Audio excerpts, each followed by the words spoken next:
Now we will get the belt holder. Actually, we're removing the selvage.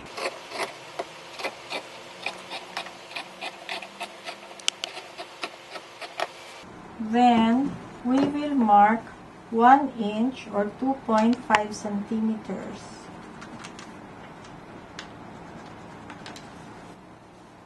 We will connect all these marks with a straight line.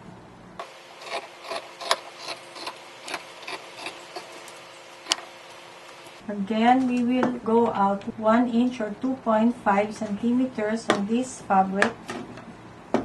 And again, we will connect the marks with a straight line.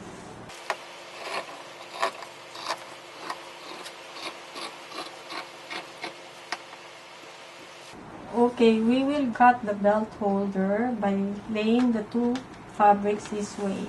From the edge of this fabric, we will go out 4 inches or 10 centimeters. From this mark, we will just cut this with a straight line. Then again, we will go out 4 inches or 10 centimeters. And from this mark, again, we will cut with a straight line. Then we just need 5 pieces of this fabric for the belt holders. So with this one piece, we will go out again 4 inches or 10 centimeters and we will cut a straight line there. Okay, now we have completely cut all the components for our denim pants.